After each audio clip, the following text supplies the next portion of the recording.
Mesdames et messieurs, bienvenue. Vous êtes sur Mondico Télévision et vous avez raison. Je le dis toujours que la République démocratique du Congo a besoin des intelligences complexes pour son développement.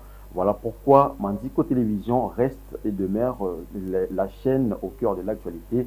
C'est parti pour 45 minutes de réflexion, d'analyse et de décryptage de l'actualité. Pour ce faire, fidèles téléspectateurs, bienvenue dans cette émission Face à Face. J'ai l'honneur d'accueillir sur ces beaux plateaux un cadre du PPRD. Il s'agit donc de M. Christian Ikassa, qui est communicateur du Parti du Peuple pour la reconstruction et le développement PPRD, mais également porte-parole du compagnon de Joseph Kabila, qui va faire son entrée sur ces plateaux avec M. Christian Ikassa. Nous allons parler de l'actualité, qu'est-ce qui se passe au niveau du PPRD, mais également l'actualité du prévision démocratique du Congo, notamment la révision de la Constitution. Christian Ikassa, bonjour. Bonjour, monsieur Vini. Comment vous allez? Oui, ça va. PPRD, comment ça se passe? En bonne et due forme. Toujours fidèle à Joseph Kabila. Exactement. Kabila revient bientôt. Bienvenue à Mondico Télévision. Merci beaucoup.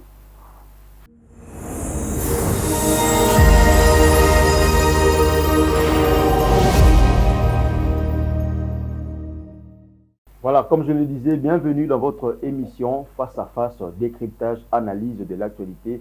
Ça se passe ici à Mondico Télévision. Je venais d'accueillir sur ces plateaux M. Christian Ikassa, qui est communicateur du PPRD, parti cher à Joseph Kabila Kabange, et également porte-parole des compagnons de Joseph Kabila, une structure au sein du PPRD. Bienvenue encore une fois de plus dans cette émission Face à Face.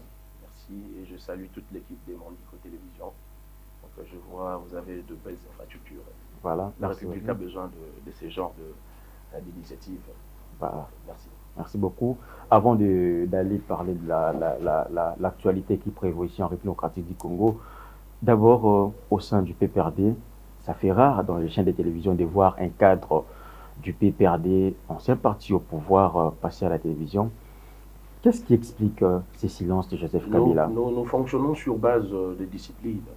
Je veux dire, le PPRD est un parti qui prône sur la discipline et l'obéissance du pouvoir et discrétionnaire de notre autorité morale, le camarade Joseph Kabila Kabange, qui, du reste, l'initiative de l'adage que dans la vie, assez souvent, il faut parler quand et si vous avez de mots qui sont plus forts que les silences.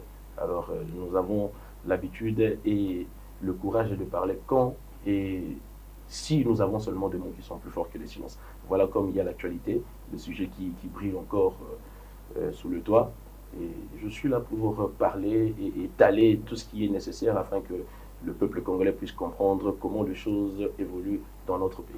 En parlant justement de Joseph Kabila, sa dernière prise de parole, c'était lors de ses adieux au pouvoir après l'alternance pacifique dont il est l'arme amateur, mais également après, il n'y a pas d'apparition. Comment vous expliquez? Mais pourquoi le silence de cet homme-là commence à déranger les gens? Vous savez, le silence de ces messieurs-là a sauvé beaucoup de choses dans ces pays. Donc, dans quel sens, par exemple? Donc, c'est quelqu'un qui mérite beaucoup d'égards particuliers. Alors, ne lui tenez pas rigueur à chaque fois qu'il garde le silence. Joseph Kabila parle d'une manière ou d'une autre à travers ses collaborateurs. Et il y a de mots d'ordre qui sont lancés à travers ses communicateurs. C'est pourquoi je suis là. Voilà, merci beaucoup. C'est une légende. Donc, son silence protège le pays. Son silence épargne le pays dans beaucoup de choses. Ça veut dire, en d'autres termes, si ce n'était à parler, ça pourrait embraser peut-être. La parole de Joseph Kabila coûte cher. Hein? La parole de Joseph Kabila coûte cher. Il parle à travers ses collaborateurs et à travers ses communicateurs que je suis. Voilà, l'actualité oblige. Vous êtes sans ignorer qu'aujourd'hui, il y a le débat autour de la révision de la Constitution, ce qui n'est pas une première ici en République démocratique du Congo. On a révisé la Constitution en 2011. Aujourd'hui, l'UDPS, c'était le vendredi dernier, l'UDPS a lancé officiellement la campagne en faveur de la révision de la Constitution. Vous également, en tant que parti au pouvoir, vous étiez au pouvoir, mais bien que vous n'êtes plus, comment avez-vous analysé, comment analysez-vous cette campagne lancée par l'UDPS? Est-ce que la Constitution existe d'abord dans notre pays? Je sais que vous êtes journaliste. J'ai le droit de répondre à vos questions, mais on se pose la question, est-ce que la Constitution existe dans ces pays? Depuis que M. Tshisekedi est au pouvoir, la Constitution n'existe plus. Comment ça? Mais La Constitution est mise en place en 2006, vous étiez au pouvoir. ils veulent modifier quelle Constitution? Ils veulent passer à la révision ou à la modification de quelle Constitution, puisque la Constitution n'existe pas depuis que M. Félix Tshisekedi est au pouvoir. Comment voulez-vous modifier la Constitution que vous-même vous êtes en train de violer? Si cette Constitution était une femme, je ne sais pas, on serait dans quelle situation? C'est comme Dr Mukwege qui est spécialiste pour le traitement de femmes et filles violées. Cette Constitution est violée à plusieurs reprises.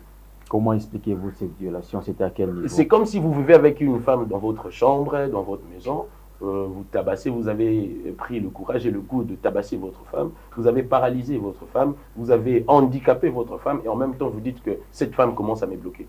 La personne que vous avez vous-même paralysée, la personne que vous avez vous-même neutralisée, hein, et en même temps cette personne-là qui devient neutralisée, paralysée, devient encore un blocage pour vous. C'est du mensonge grossier à l'égard, c'est un manque de respect hein, à l'égard de la population. Donc vous ne soutenez pas cette révision de la Constitution? Non, comment, de manière directe. Comment voulez-vous réviser ou changer la Constitution que vous avez déjà eu le courage ou le goût de la violer?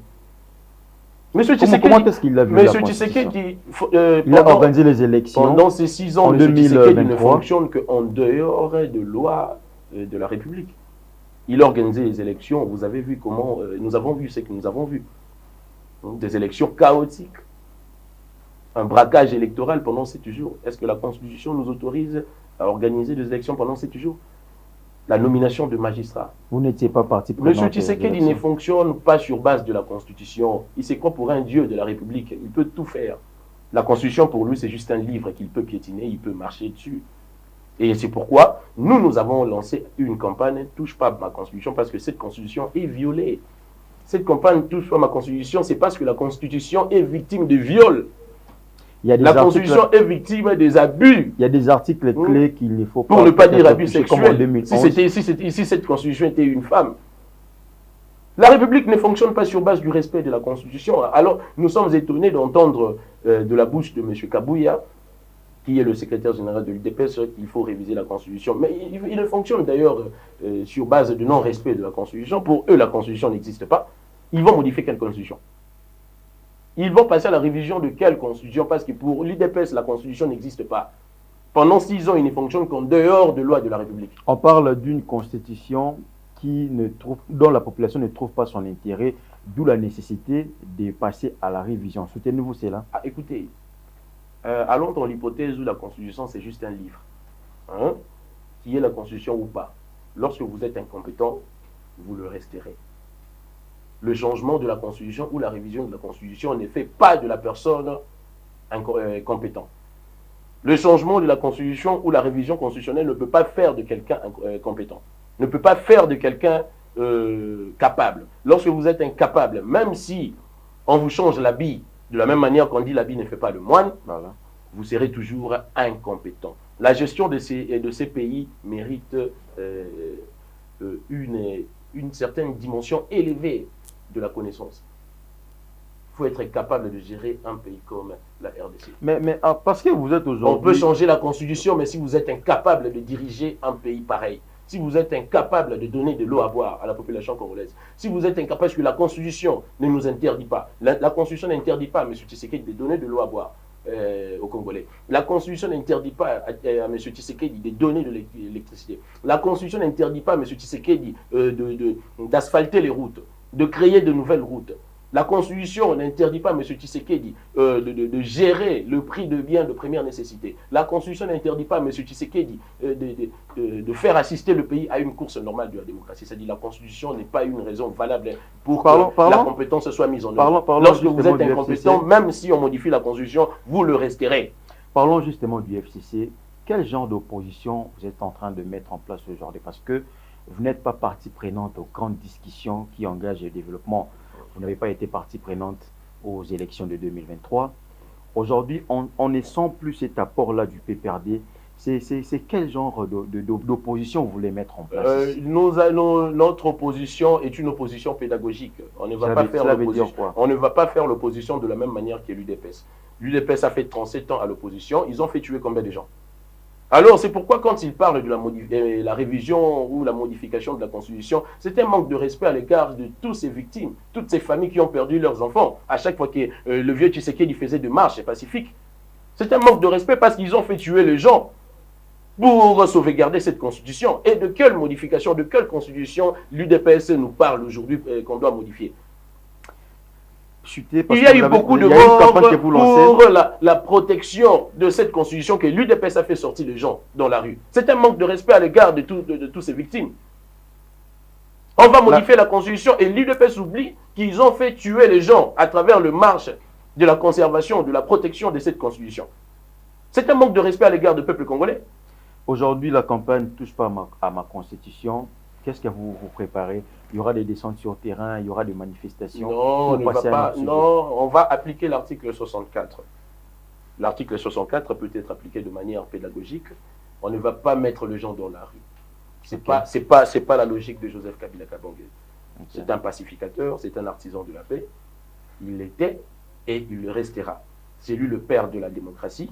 Alors, il a l'obligation de protéger le pays. Joseph Kabila a même l'obligation de protéger Félix Tshisekedi en tant que père de la démocratie. Il a l'obligation de protéger les Congolais. Il a l'obligation de protéger même Félix Tshisekedi. Mener des démarches pour que Félix Tshisekedi puisse sortir par la grande porte. C'est ça la mission de Joseph Kabila Kabange. Voilà, merci beaucoup. Nous allons parler aussi d'un sujet très important, la situation sécuritaire, toujours précaire dans la partie est de la République démocratique du Congo, sous état de siège. On est maintenant à la 83e prorogation qui va écourter dans 15 jours. Quel est l'avis du PPRD par rapport à cette prorogation? Il n'y aura aucune avancée significative sur cette démarche parce que nous sommes très mal partis du fait que M. Tshisekedi est passé de rupture en rupture et dans diverses négociations de la République. Et à l'interne ou à l'externe? Donc, c'est ce que je dis.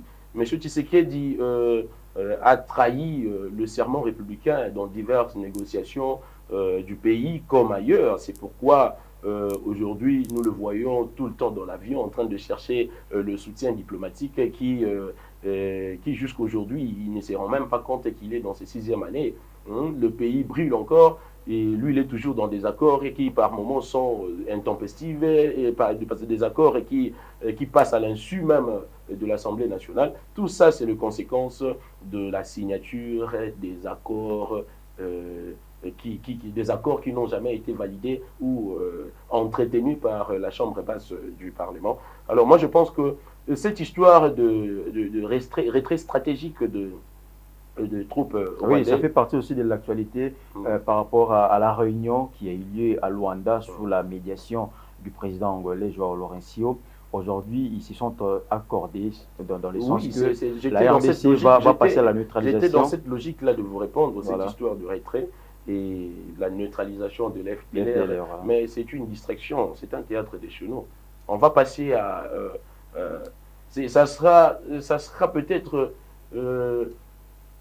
c'est de répétition que M. Tshisekedi nous habitue à signer des accords régionaux, ainsi de suite. Alors, il va neutraliser le FDLR comment? Parce qu'au sein de l'FDLR, il y a même des gens que nous-mêmes, quand je parle de nous, le gouvernement a recruté pour venir en aide à cette milice de Ouazalendo, puisque les Ouazalendo disent qu'ils combattent pour la République. Vous allez neutraliser les gens que vous-même vous avez recrutés. C'est un mécanisme. Un mécanisme, mais ça va tourner en routine, parce qu'on va revenir à la même situation. Puisque si, selon le protocole d'accord, vous n'arrivez pas à neutraliser le FDLR, et parmi eux, certains disent que moi je ne suis pas FDLR, je suis Ouazalendo, et que le Rwanda constate que vous n'avez pas respecté le protocole d'accord, on va retourner dans la même situation. D'autres parlent d'une avancée on va retourner dans la même situation par rapport à la pacification de la partie Est, et notamment l'accord signé le week-end dernier. Partagez-vous cet avis? Vous parlez de la pacification, mais moi je suis réaliste. Je vous parle de ce qui va arriver. Ce qui arrivera est que le gouvernement sera dans l'incapacité d'identifier ces FDLR. Ils ne connaissent même pas le lieu que le FDLR habite. Ils ne maîtrisent même pas le nombre de FDLR. Parmi eux, il y aura ceux qui diront que moi je ne suis pas FDLR, je suis Ouazalendo. Dans cette logique des difficultés d'identification et de recensement, afin de neutraliser cette force négative de la partie orientale, ça va nous ramener dans la même situation. Et les Rwandais va se permettre à réintégrer encore, à renvoyer encore ces gens dans cette partie orientale. Vous voyez? Donc cela va aboutir à rien. À rien. Rien. Parlons à présent aussi de cette élection de la RDC au Conseil des droits de l'homme. D'autant beaucoup, l'opinion parle plutôt d'une sorte, parce que la RDC est en train de menacer de quitter la francophonie après ce qui s'est passé au sommet de l'OIF. Est-ce qu'aujourd'hui, cette élection, c'est juste une manière pour la communauté internationale de nous amadouer? J'emploie les termes comme ça. Soutenez-vous cette candidature ou cette élection de la RDC? Vous savez, je veux vous dire une chose. Je veux vous dire une chose. Les Occidentaux ne sont amis à personne. Ces gens-là ne fonctionnent que sur base de respect des principes et des accords. Si vous êtes quelqu'un qui ne respecte pas les accords et les principes, même si vous quittez la francophonie, ça va faire quoi? Rien. Tout le monde le sait que M. Tshisekedi est expert en ce qui concerne la rupture. En parlant de Félix Tshisekedi, vous étiez au pouvoir pendant 18 ans. Pensez-vous qu'aujourd'hui, Joseph Kabila peut donner une leçon par rapport au respect des principes et des accords? Monsieur Joseph Kabila est une légende politiquement. Politiquement, c'est une grande, diplomatiquement, c'est une légende. Si Félix Tshisekedi est au pouvoir, c'est parce qu'il y a eu Kabila au pouvoir. Joseph Kabila n'a jamais trouvé de passif. Non, mais parce qu'il y a eu des élections. Le seul président de l'histoire de notre pays qui a trouvé le passif, c'est Félix Tshisekedi. C'est Félix Tshisekedi qui gère le passif et les actifs. Kabila n'a jamais trouvé le passif. Kabila a pacifié le pays. Kabila nous a donné l'assimilation démocratique, l'apprentissage démocratique. Aujourd'hui, les Congolais, tout Congolais le sait quand même qu'après chaque 5 ans, je dois voter. L'apprentissage démocratique, l'assimilation démocratique. À l'époque de Mobutu, c'était voter rouge, voter vert. Kabila nous a appris cela. Kabila nous a donné la même constitution que l'UDPS a fait tuer les gens dans des marches pacifiques. La même constitution que l'UDPS cherche à marcher aujourd'hui. Qu'on doit modifier cette constitution. Ils oublient qu'ils ont fait tuer les gens dans des marches à cause de cette constitution. Kabila nous a donné cette constitution. Kabila nous a donné l'alternance démocratique et civilisée. Il mérite beaucoup de respect, cet homme. Beaucoup de respect. Alors, quand les gens parlent, les gens de l'UDPS parlent sur la révision constitutionnelle, c'est à eux de voir. Changer la constitution, c'est choisir le chemin entre l'exil et le jugement devant Dieu au paradis. Non, mais vous avez changé la constitution en 2011. Cela n'a pas abouti à cette démarche. Nous étions le premier, ce qu'on dit, Joseph Kabila était le testateur de cette constitution. On ne modifiait pas la constitution, puisque c'est nous qui étions le testateur de cette constitution. Cela a été taillé sur mesure pour... Non, ce n'était même pas taillé sur mesure. On a travaillé pour que cette constitution soit en bonne et due forme. Nos amis de l'opposition, nos amis de l'UDPS disent qu'on a modifié. On n'a pas modifié la Constitution. Nous sommes les seuls testateurs de cette Constitution qu'on a léguée à la population congolaise. Et c'est pourquoi ça a subi plusieurs modifications. Et à la fin, la Constitution est en bonne et due forme. Joseph Kabila, c'est le seul testateur de la Constitution. Il ne modifiait pas la Constitution. Il travaillait pour que la Constitution soit ce qu'elle est aujourd'hui. Parlons à présent de votre parti politique, le PPRD. Vous avez parlé d'un parti où il y a la discipline. Parle du PPRD. Janine Mabunda, ancienne présidente de l'Assemblée nationale. Laissez-moi poursuivre avec la question. Vous voulez parler de sa visite Est-ce qu'aujourd'hui, Janine Mabunda bénéficie toujours de la confiance de l'autorité morale? Oui. Comment Pleine confiance. C'est une dame qui a prouvé son intelligence, son courage, sa bravoure et sa loyauté. Pourtant, c'était une dame qui était à la base même de la rupture entre FCC et CACH, à en croire les actes commis à l'époque. Qui vous a dit ça, M. Vini? Janine Mabunda, c'est une dame qui n'a jamais été à la base de la séparation FCC-CACH. La séparation FCC-CACH sur le plan politique, puisque vous jouez avec ces moments-là de la séparation FCC-CACH. C'était un moment de crise dans le pays. Ça pouvait faire couler les sangs. Ce moment-là de la séparation FCC-CACH, Mabunda n'a jamais été à la base de la séparation FCC-CACH. Ce moment-là était comme un ouragan. Personne ne pouvait arrêter l'ouragan. Personne ne peut arrêter l'ouragan. Ce moment-là, historiquement, le moment de la séparation FCC-CACH, c'était comme l'ouragan. Quand l'ouragan arrive, il faut se mettre à l'abri. Mabunda n'a jamais été à la base de cette séparation. C'était comme l'ouragan. Personne ne pouvait arrêter cet ouragan. Il fallait accepter que ces moments arrivent pour qu'aujourd'hui, nous puissions répartir sur de nouvelles bases. On parle d'une sorte de désordre au sein du PPRD, notamment, vous avez soulevé aussi l'invitation de la présidente de la Ligue de femmes du PPRD, dont Mme Janine Mabunda, mais au détriment de l'accord du secrétaire permanent qui est permanent là, au sein du parti. Comment analysez-vous cela? Est-ce qu'il y a quelque chose qui se trame par rapport à cette invitation? Il y a un désordre, il y a un problème au sein de votre parti. Je ne pense pas. Puisque vous êtes de la bouche autorisée. Je ne pense pas. Je ne pense pas.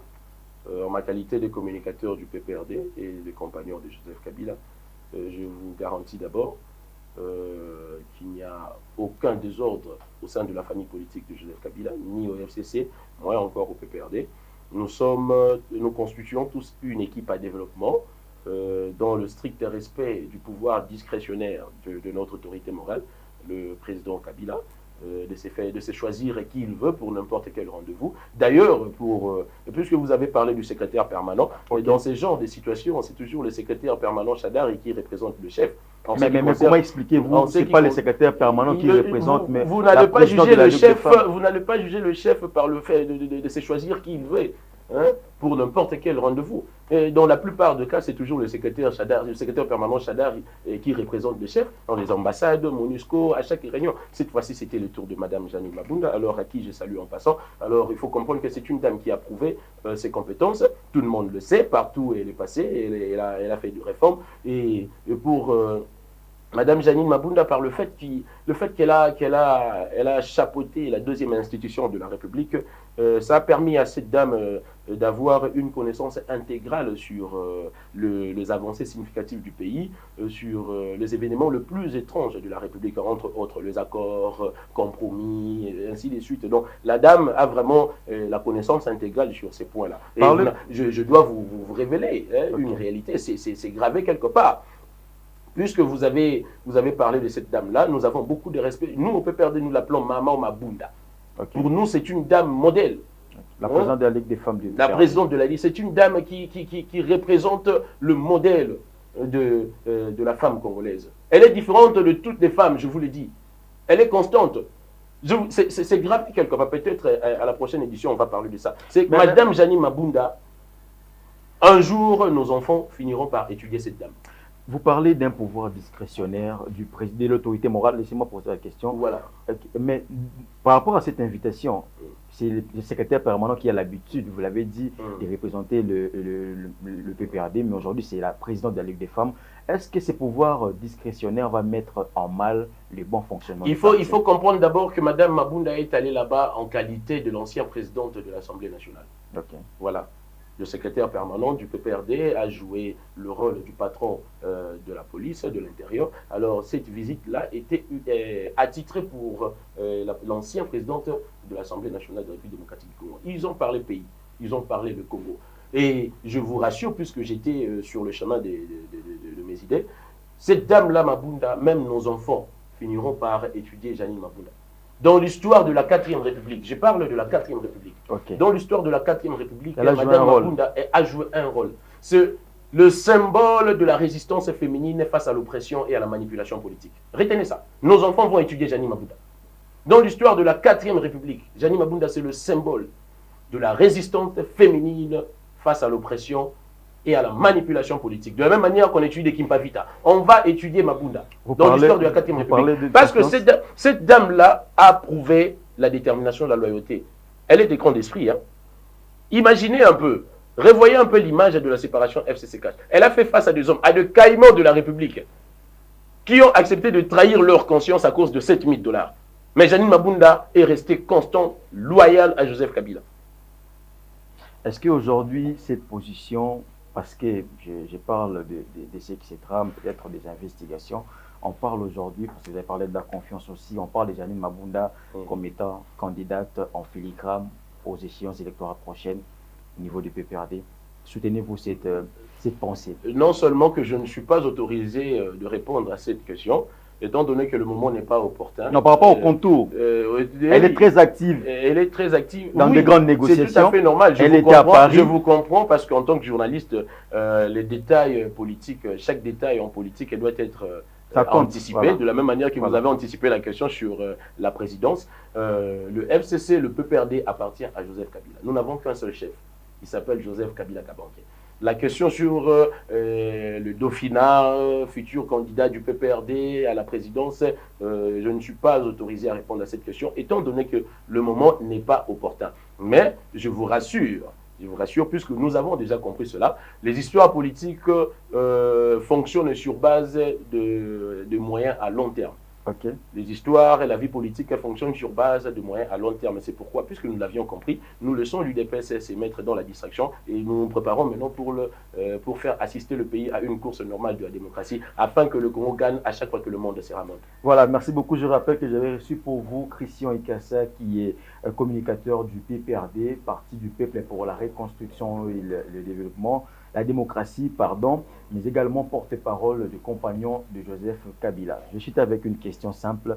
Êtes-vous toujours compétitif au regard de ces silences que vous mettez en place? Vous êtes toujours compétitif parce qu'il y aura encore d'autres gestions électorales. Nous travaillons de manière pédagogique et je ne suis pas là pour étaler nos stratégies. Merci. Une stratégie. Voilà. On ne va pas travailler de la même manière que l'UDPS qui a fait tuer les gens, de milliers de Congolais, à travers des marches pacifiques. Nous sommes au courant, aucun président africain ne peut quitter le pouvoir par des marches pacifiques. Aucun. Nous allons travailler de manière pédagogique, sensibiliser la population, renforcer notre démocratie, renforcer notre diplomatie. Est-ce qu'on peut s'attendre un jour, Joseph Kabila, après 6 ans, 7 ans de silence, passer à la télévision ou venir dans une émission où on parle d'élite? Est-ce qu'on peut s'attendre à ça? Parce qu'on dit que c'est l'autorité morale de Kara, l'université de Kara, comme on dit. Vous ne cherchez pas. Si vous cherchez à avoir Joseph Kabila, Mandeko, si vous cherchez Joseph Kabila, vous allez la voir. Il intervient. Il y a 2 fois sur France 24 et Africa 24, toute sa jeune Afrique, il intervient. Christian Ikassa, nous sommes arrivés à la fin. Quel serait peut-être votre mot? Que le Congolais continue à faire confiance à Joseph Kabila, puisque le changement, c'est le camp Kabila. Merci. Merci beaucoup, fidèles téléspectateurs également. Je rappelle que nous avons reçu pour vous Christian Ikassa, qui est communicateur du PPRD, mais également porte-parole du compagnon de Joseph Kabila, une structure au sein du PPRD. Merci également à la grande équipe technique qui m'a accompagné pour la réalisation de cette émission. Restez branchés sur Mondico Télévision en notre compagnie.